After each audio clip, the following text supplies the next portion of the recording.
Get ready. Get set. Hold on. It's time for the Matuszak Show. Good morning. It is Freedom Friday. Get up. Get energized. Get out there. Knock out some work.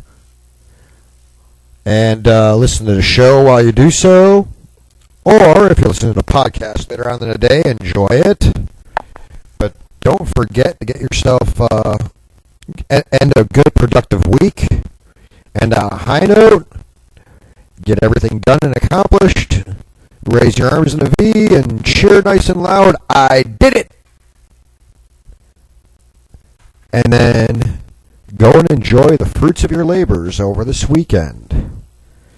And if that means the fruits of your labors mean your household and it needs some good old home maintenance, enjoy it. It sounds like it's trouble and all that stuff, but you earned your home. You need to keep it up.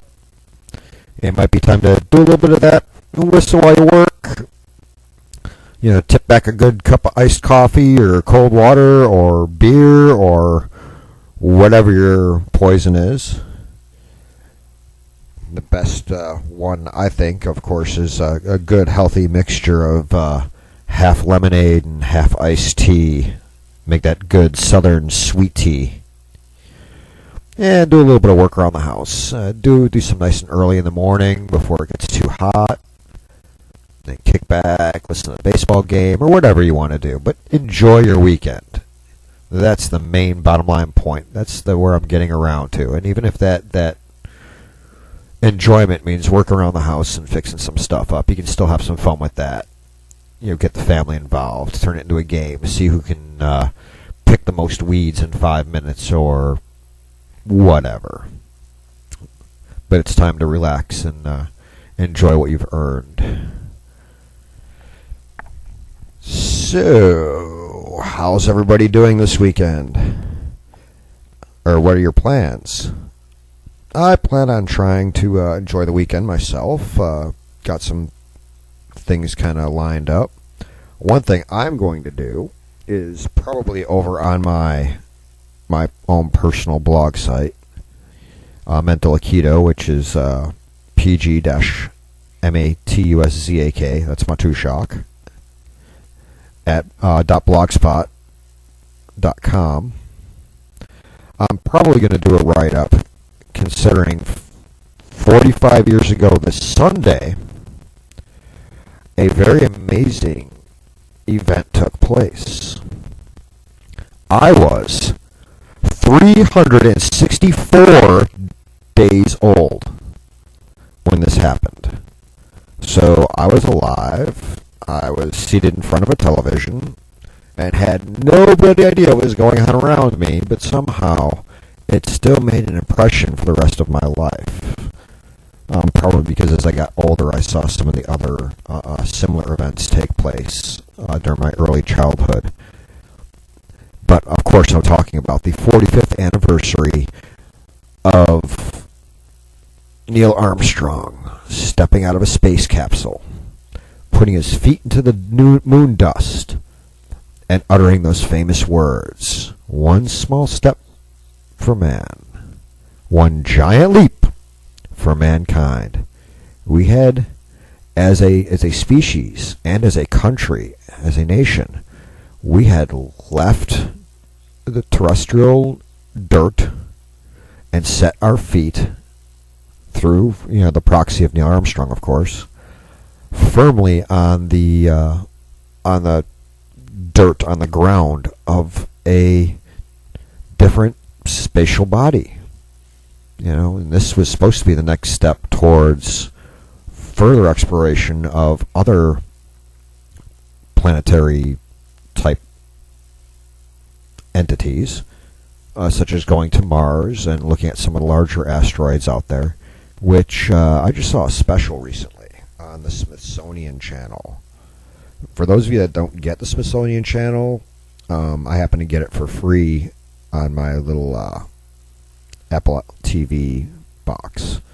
But they have some pretty good shows on there if you're into science and history and things like that. They give you a good taste, and of course you have to go and do your own research and look into things more if you really want to learn about them. But they give you a good taste of some things that you might not have thought about in the first place. And evidently there are designs based on the original Saturn V rocket used by the Apollo program, kind of updates on it, including the J2X or the J2 or the J rocket, which they used for the lander and the command module. There's a new version of that, the J2X, I think they're calling it, but they're planning on putting this newer, updated, 21st century version of the Saturn V. I don't know what their exact name of it is, but they're planning on actually exploring, going back to the moon and using it as a waypoint, and then from there exploring a couple of the asteroids, and eventually have plans to, around the year of 2040, put somebody on Mars, a human being, not just a robot, not just a remote control device, but an actual human being to go up there and trot around on the red dirt. And I find that kind of exciting. I guess Bill Whittle and I would have a lot of that childhood wonder, even when 2014 rolls around, if they actually get to do this, where we'd sit and watch what was going on with just that curiosity, that wonder, that amazement at human accomplishment. So, again, 45-year anniversary this Sunday. Something to look forward to. Certainly more exciting than what's going to happen Monday, because Monday is going to be the 46th anniversary of something that I wish we'd stop having anniversaries for, at least in my family. I wish I could just put a halt to that and end things where they are now and stay as I am, but that's not the way of the universe. Yes, my faithful listeners, Monday will be my birthday, and I probably will not have a show. We'll see what kind of a festive mood I'm in. Usually I'm not that festive on that day.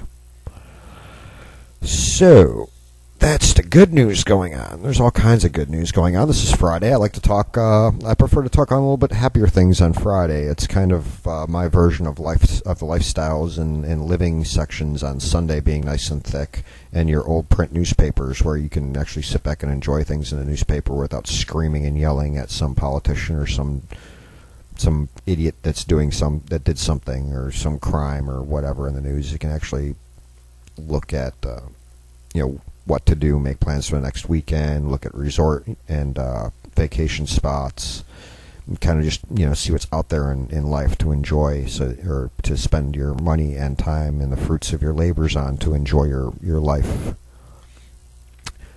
So we'll get into some of that later today. I'm hoping, and I've got fingers crossed, but unfortunately things didn't line up as quickly as I had hoped. Was unable to get in touch with somebody in time due to other activities. But I'm hoping and have my fingers crossed that author, patriot, lawyer, soldier, and all-around really, really great guy, especially if you have a sense of humor and don't take everything he says personally, if you feel it's directed towards you, which usually in my case it's not. So, but I'm talking, of course, about Kurt Schlichter. I'm hoping he can call in and talk on the show, but that's a maybe, that's a what if, we're going to cross our fingers, but we're not going to hold our breath. If he calls in to talk about his latest book, great. If not, I'm going to talk about it anyway. Ha! How about that, Kurt? You hear that? You don't come on here and talk about it? I'm going to talk about it. I'm sure he wouldn't mind. I might get a couple of tweets out of it, and he may even give me a hard time. But hey, that's what it's like in the military, because as you all know, I served as well, and he is still actively serving in the California National Guard, doing great and wonderful things there. But before we get on to that, let's take a look at some of the things going on in our great and wonderful country and world. So, how about that that Malaysian airliner getting shot down near Ukraine. You know, folks, you could sit there and point fingers left and right. Ukraine did it, Russia did it, blah, blah, blah, blah, blah, blah, blah. Right now, based on the evidence, I'm going to tell you right now, we don't know. The intelligence community may have a good idea of who did it. I'm no longer active within that community, and if I still were, I couldn't tell you if I did know.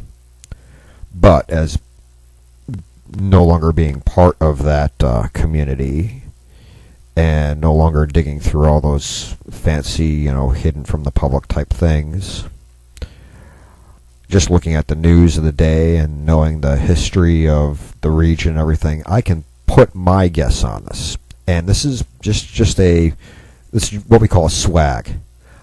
A scientific wild assed guess. It's just a guess coming from a little bit of knowledge of history and activities, but no concrete evidence whatsoever. So I need to prelim my guess with that.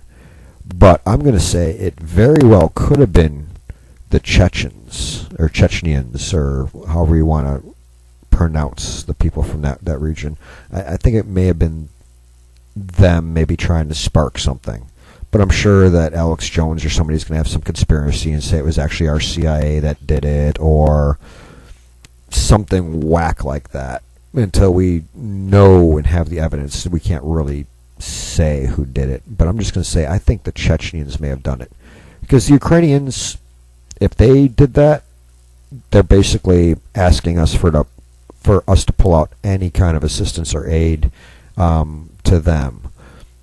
If the Russians did it, they're asking for a war. And I don't think they really, really want to start that. They may thump their chests, but I really don't think they would intentionally start a war by shooting down a civilian aircraft.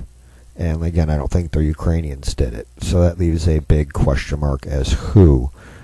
And for those of you who don't know, there's a good number of Chechen rebels who are linked to some diehard extremist Islamic-based terrorist groups that are out there, and that's where I see that the potential for it having been them is not too far of a reach. It actually dances really, really close to the realm of the highest probability.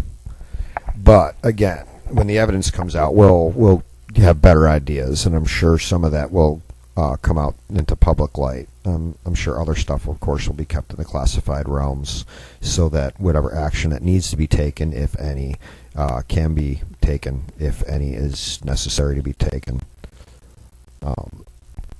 Although I will say, if I were president, I would get to the bottom of this, or I'd tell my people to do so, my experts, my intelligence people. Then I'd get somebody together, and I would do something. But that's just me. Maybe that's why I'm not president. Maybe that's why I'm just this itty little bitty voice coming from a small little spot of dirt. This dinky little state out of a union of 50, only one but 50, called Texas. So, speaking about Texas and other things going on, more kind of dark news to talk about before we start segueing into some more happier topics. Everybody keep your eye out today over at BuzzPo. There's going to be an article coming out within the next few hours about what our rogue senator, our cannot be controlled, just kind of off the rails senator from the state of Texas, the junior maverick from Texas, what he plans to do, what he is attempting to do legislatively about the border crisis. And of course, I'm talking about that.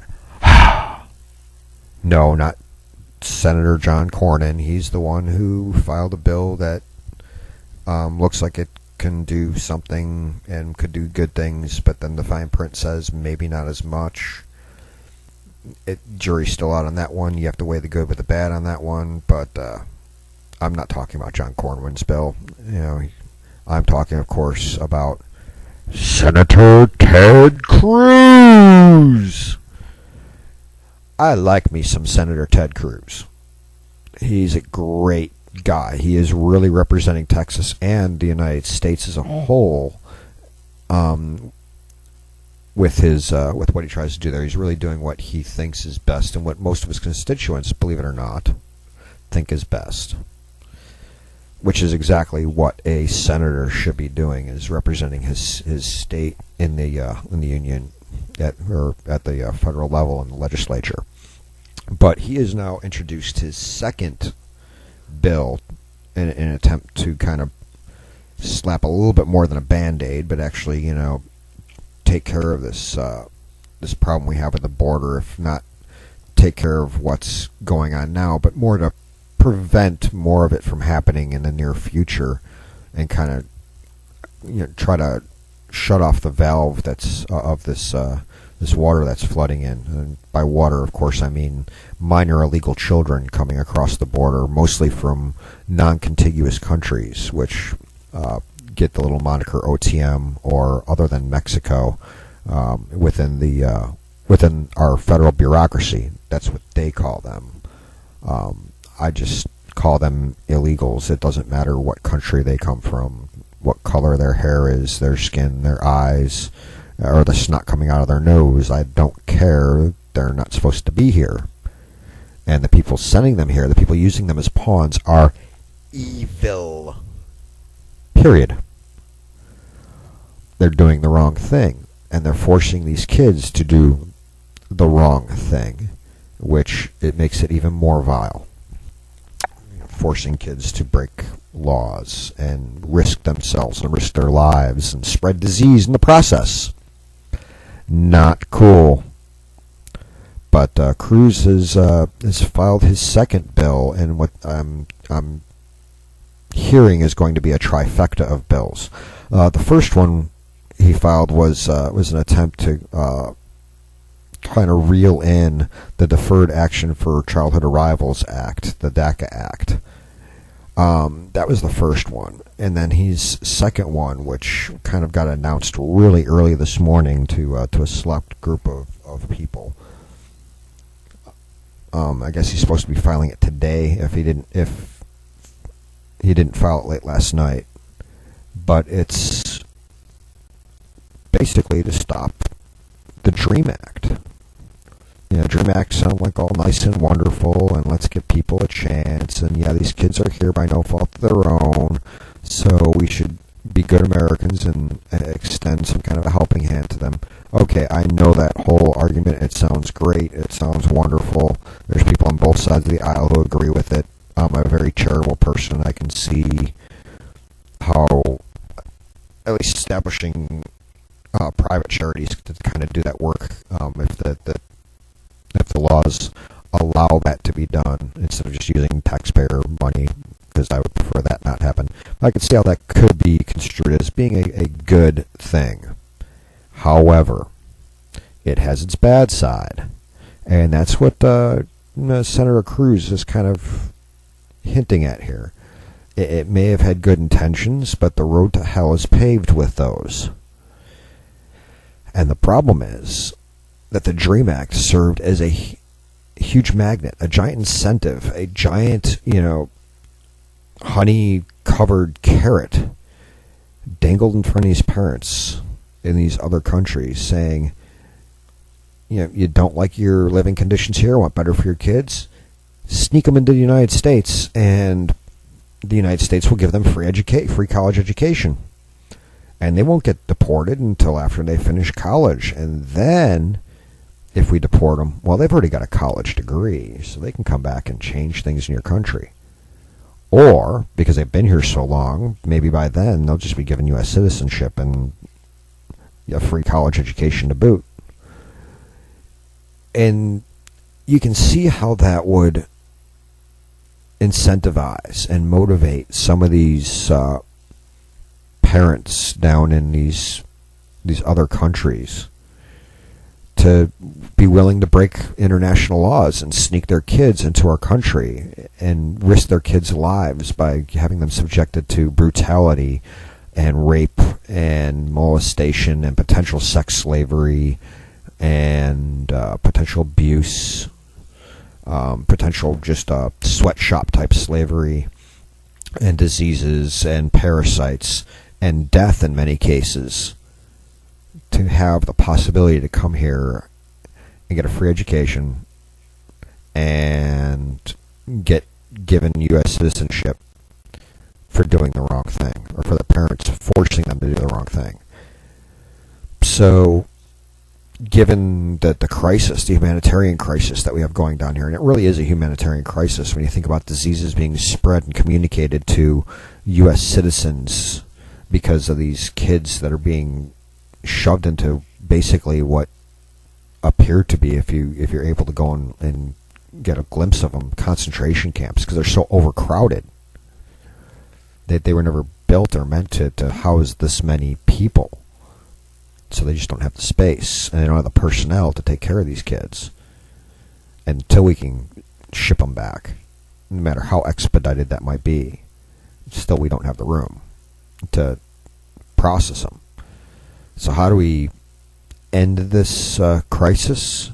Well, we need to take away the incentives for these parents to be treating their kids this way, to be subjecting them to all this, for these kidnappers in some cases to be doing this and subjecting these kids to this, or the kids just to get a wild hair tickling their nose and decide that they want to go and run and jump the border, after of course crossing through Mexico, which has its own dangers, because Mexico is a lot less nice to illegals than we are, as you can tell by the plight of former U.S. Marine Sergeant Talmusi, and I hope I'm pronouncing his name right. So Senator Cruz has filed the second bill of his trifecta, and we'll see how this trilogy of reform bills work.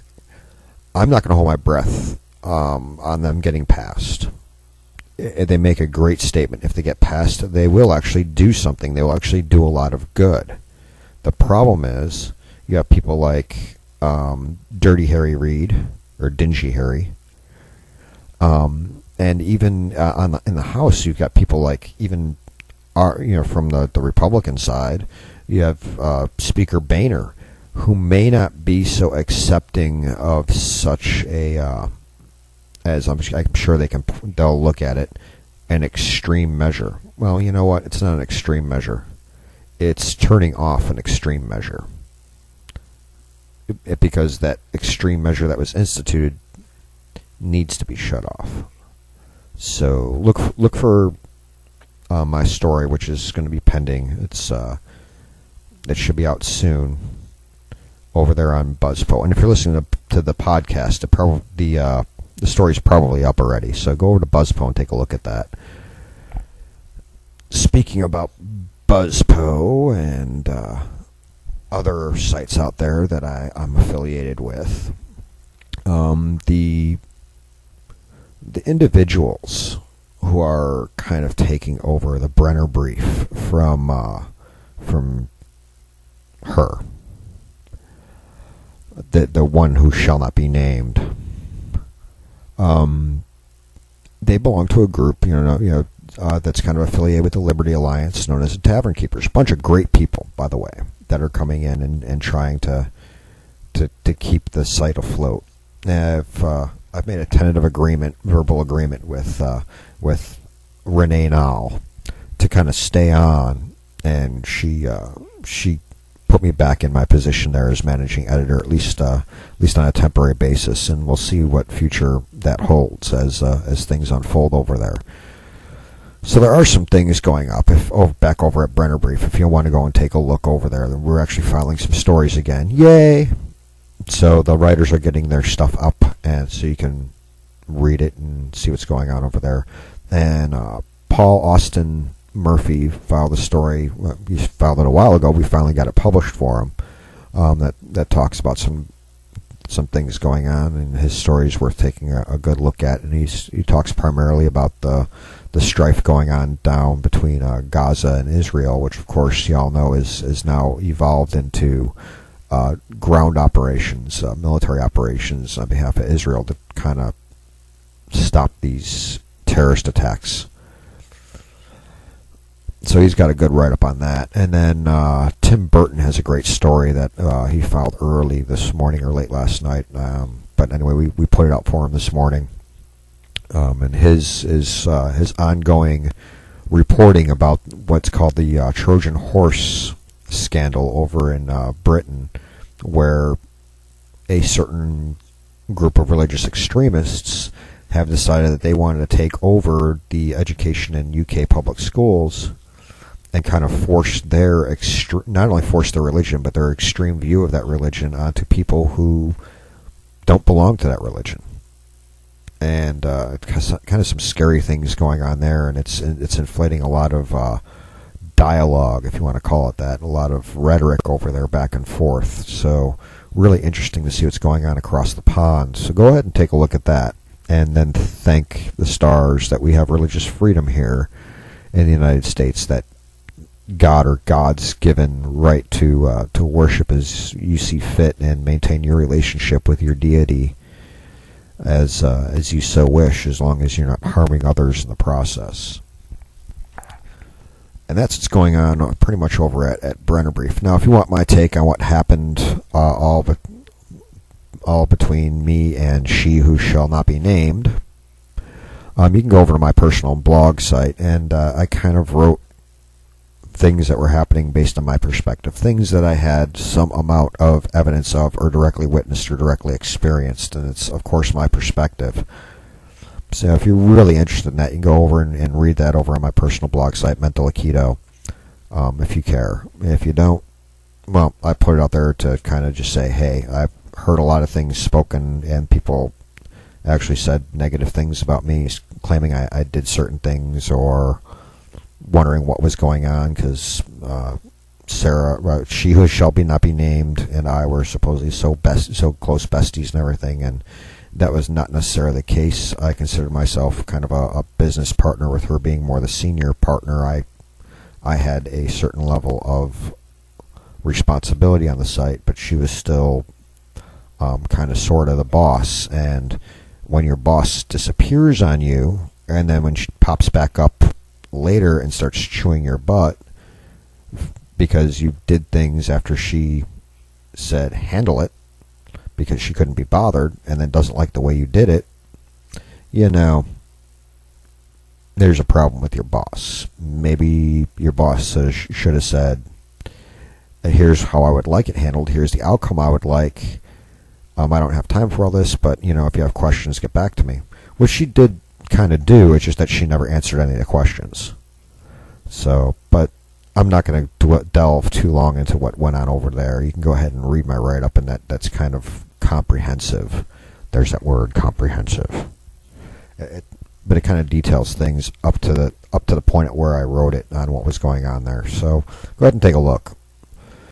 Meanwhile, we head over to BuzzPo. BuzzPo's got, of course, they've always got some great content over here. Some video clips, some good write-ups, some of it's a little bit snarky, entertaining to read, but the bottom line is they pretty much stick to the facts as they know it.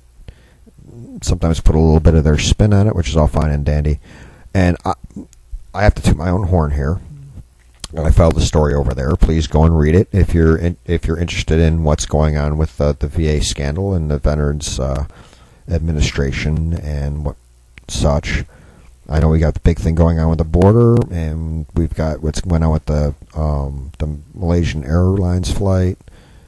But also people are sitting there staring at Bo Bergdahl and wondering, oh, what's up with him, instead of just letting the military handle the investigation and go through their procedures as they will. Kind of distraction news media there. Let's get back to the other scandals here. Let's get back to Fast and Furious and Benghazi and the IRS scandal and the VA scandal. Well, more things have come out on the VA scandal, and I did my most recent write-up yesterday on some things I came across. Some of it, I'm sure, most of it is news that came from other sites, but kind of compiled it all into a short, quirky update, combined with some of my own personal insights and opinions as a veteran, as a disabled veteran, on what's going on over there with the VA. And it's not just the gaming people. It's not just the kicking the can down the road, or the secret waiting lists, etc. There's so much more corruption going on there. Yeah, and then the retaliation against the people who are trying to bring the stuff to light so they can get fixed. And the retaliation is not just coming from VA workers and VA leadership. It's also coming from the SEIU. So go over there and look for my article. VA seems to prefer angels of death over angels of mercy, and kind of tells the plight of a nurse with the VA, as well as some other people. And then a couple other little things to look at. We have Dr. Gina Loudon interview with Sergeant Andrew Tamarizi is up over there, as well as a cute video of some Hamas terrorists trying to sneak into Israel, and kind of how well their sneak and stealthy entrance turned out for them.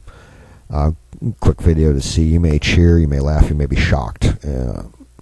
Whatever the case might be, it's still worth a look at. And then, of course, we have the wonderful story coming from MSNBC. This is a story about MSNBC, not from them. Evidently, a caller came in who said he witnessed the actual missile strike, and in the process of the eyewitness account, claimed that the plane was actually brought down by a Howard Stern fart. And the host, Kristen Ball, was all excited. She was into it and evidently didn't screen the call very well.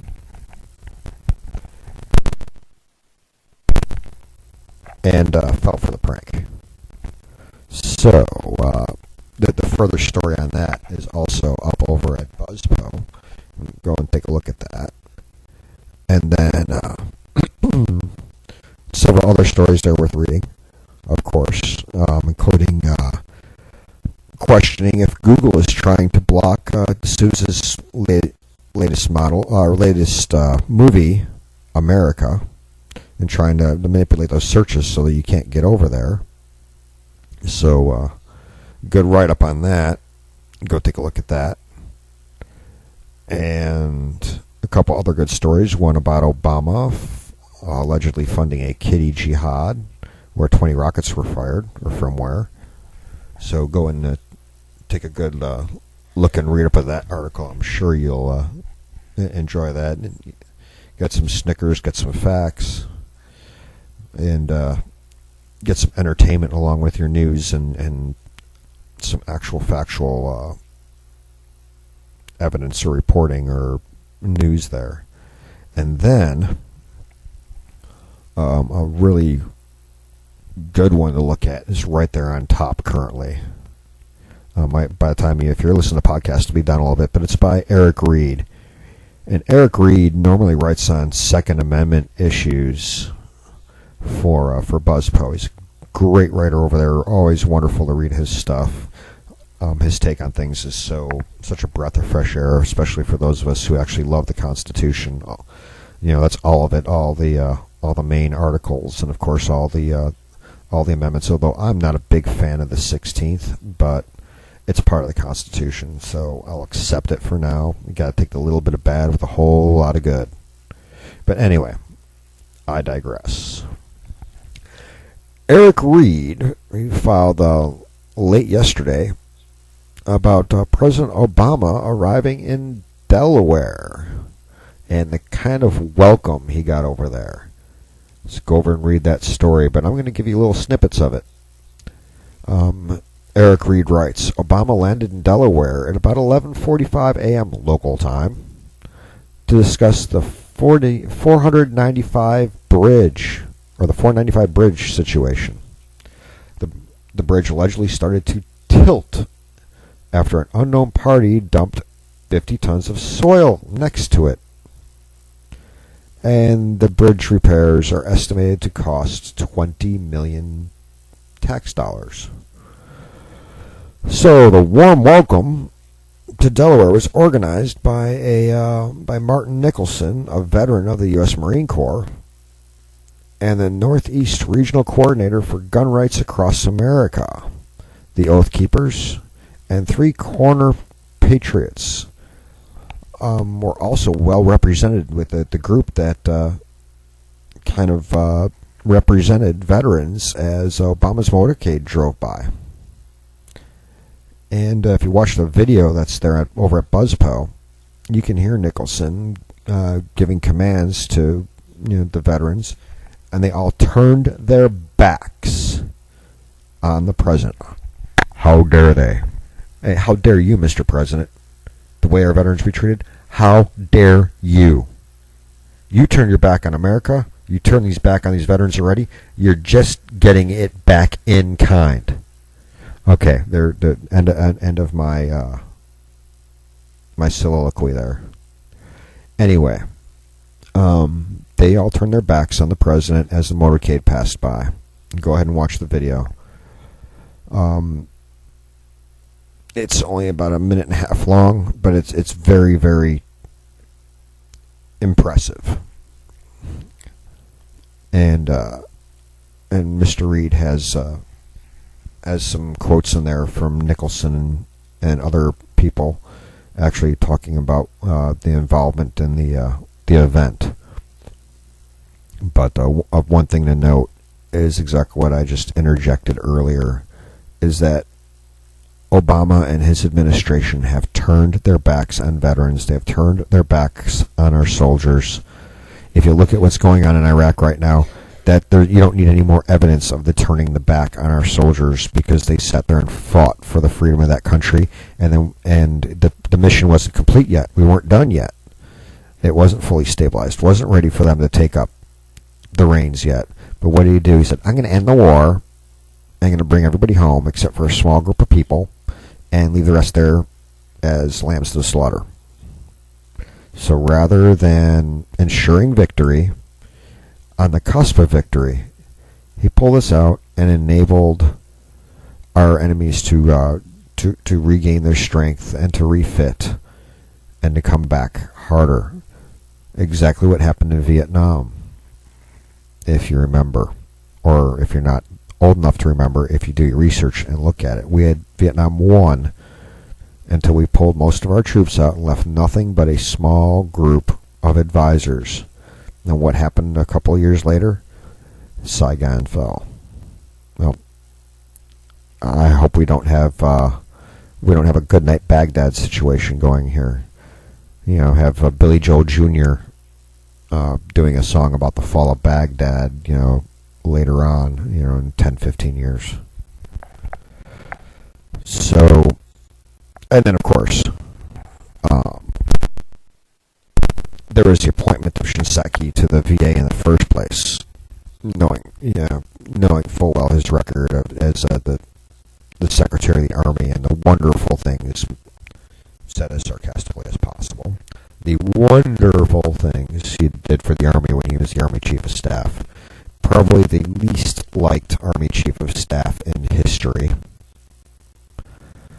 I think we'd rather have Benedict Arnold in some cases, but then putting him in charge of the VA, it goes right along the lines of some of his other appointments, like putting, I don't know, Julian, I prefer to call him Julian Castro in charge of HUD. This guy has been in trouble as the mayor of San Antonio for doing illegal or unethical or borderline corrupt things with HUD funding down here, and then they put him in charge of the HUD. Yeah, let's find the most corrupt person possible and put him in charge of the very thing he's been defrauding. Smart move, Mr. President. Really smart. You just demonstrated how much you hate our country when you did that. Just like putting Shinseki in charge of the VA. And look at the state of things. They weren't great towards the end of George Bush's administration, but they had gotten better. They'd been steadily getting better since the 70s. And then Obama takes over, puts Shinseki in charge of the VA, and everything's worse than it was in 1970. Way to go. He turned his backs on our soldiers, on our heroes, on our defenders of freedom. So once again I say, how dare you, Mr. President? But it's Freedom Friday, so we should be looking for fun things to talk about. So I'm not going to look much harder. I'm just simply going to check to see if I have any contacts coming in from anybody calling into the show. And nope, not as of yet. But I said if he couldn't make his call in, because it was kind of an on-the-fly thing. It wasn't scheduled long enough out. Maybe we can try to get him on sometime in the future. And Kurt's always fun to have on a show. And this is kind of early for him because he's all the way out there on the left coast. But Kurt Schlichter has his first book in hardcover coming out, or it came out. They actually released a digital version of it a little bit early, which originally I don't think this was anticipated to go out in a digital format. I was privileged to get an advance copy in a digital format, and when Kurt was still writing the book, I kind of proofread and sent him notes back on a couple of the earlier chapters of it, and then I saw the final draft, and those have been changed quite a bit from the originals that I had read, including some of the character names, which actually made it more enjoyable and more plausible. But this is a fiction book, unlike Kurt's previous 3 or 4 books, which were more nonfiction, humor-based political essays and quips and quirks and compilations of some of his snarky tweets. Whereas this book is a serious work of fiction, and it's not only fiction; it's in what's called a feature history genre. It's political fiction. It's very interesting to read. No matter what your political ideology, it's still a very interesting read. And of course, I'm talking about the book Conservative Insurgency. And if you haven't read it, if you're a libertarian or conservative or a moderate, you will thoroughly enjoy this book. You need to pick it up. You need to read it. And this doesn't preach. What it does is describe a future, better America from Kurt's perspective, as well as the perspective of many of us on the that lean a little bit more right of center. But how that return to the Constitution and to the ideals of the founders took place from the perspective of somebody living in 2041, which would be about the time we'd have people walking on Mars if the current plan goes through. So yay! Return to conservatism and colonizing Mars. 2 great things that could happen in 2041. Anyway, Kurt writes from the perspective of a reporter going around and talking to many of the key people involved in the historic, of course, telling from the. I'm tripping over my words here. Talking about or looking back from the future. So, of course, there's a fictitious future, and this history that they describe would be our future from now, mostly. And kind of describing some of the key players that made this all come about. And how many of them got involved and became active, went from sitting on the sidelines to jumping into the fight. And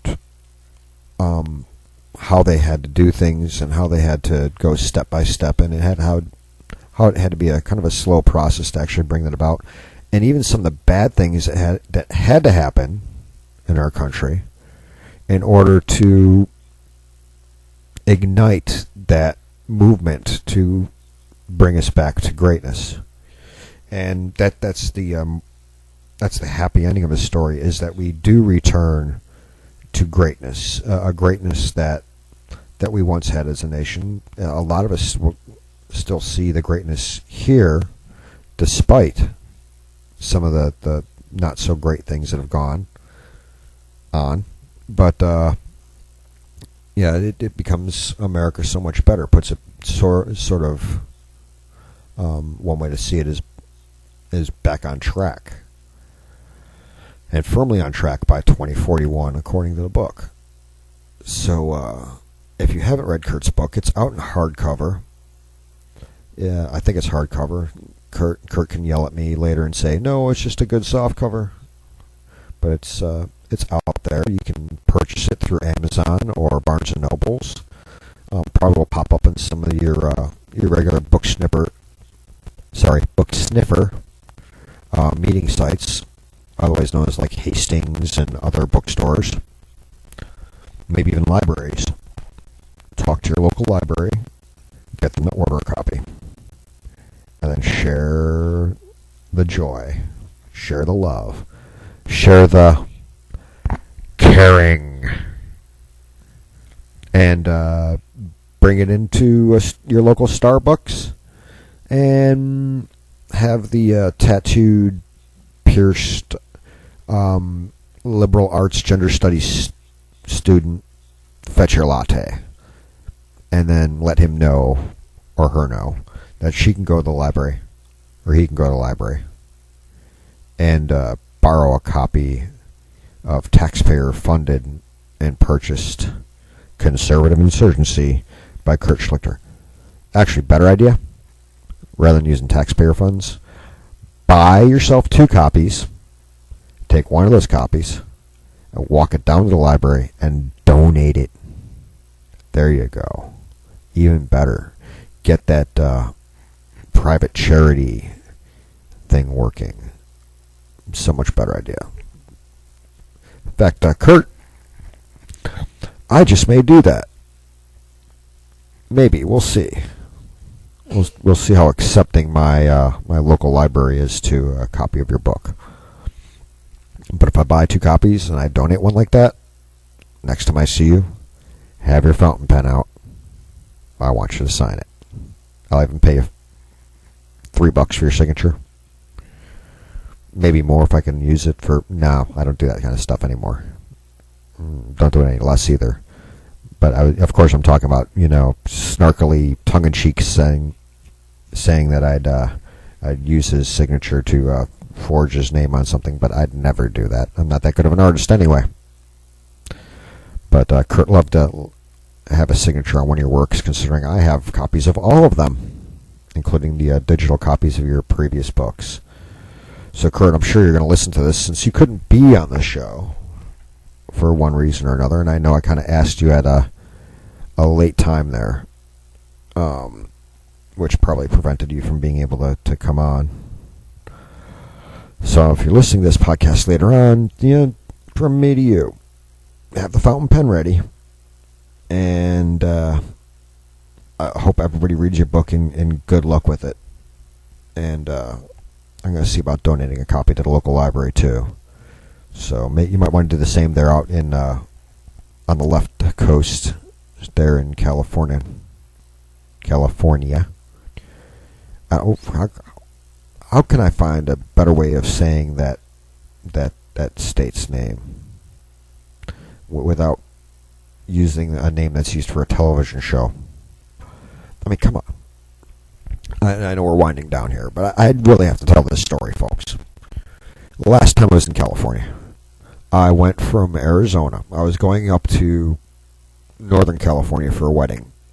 It ended up being up near Lake Tahoe, I think. But I was going to the Chico area originally. But we had to go from Arizona. So we took I-10 and headed towards I-5. But as we drive I-10 and cross over from Arizona going into California had its own border patrol agents there at the border to California. Now, these were the California Department of Agriculture, police, or what have you. But they had a border checkpoint at the border of California, coming in from Arizona. Do you have anything to declare? Are you bringing any foodstuffs or items that you need to declare as you enter the state of California? We just looked at them and said, no, I'm a U.S. citizen, and your state does not have the authority to regulate interstate commerce. Kiss off. Oh, of course, we went up, enjoyed the wedding, had some fun with friends, and then on the way back, we stopped on the outbound, heading back into Arizona side, right across from this border checkpoint, and we stood with our feet on the Arizona line, or Arizona side, and my buddy and I relieved ourselves onto the California side to let them know just what we thought about their Iron Curtain up there on the Arizona California border. They have no right to restrict access going between Arizona and California. None. It's against federal law. That was my last trip to California. And that's why I have no intentions of ever going back. Well, unless they fix their laws and their policies and get rid of Jerry Brown, as well as change things around, including their gun laws, etc. So, California, want to rejoin the U.S.? I'll visit. Until you do, a boycott. Personal boycott. I'm not telling other people to do that, but yeah, I ain't going there. Well, this is a Friday before a great weekend, which you all need to go out there and have. I'm enjoying this great Texas day. It is raining here. Rain is great in Texas, just like it is in Arizona. We love the rain here. And we're getting our grass watered for free and all kinds of nice things. So I'm going to go enjoy the rain. Maybe go smoke me a cigar and finish up my article over at BuzzPo talking about Ted Cruz's latest attempts to file legislation. And we'll see you back on either Monday or Tuesday. No promises for Monday. Remember, I've got my yearly annual Hermitage Day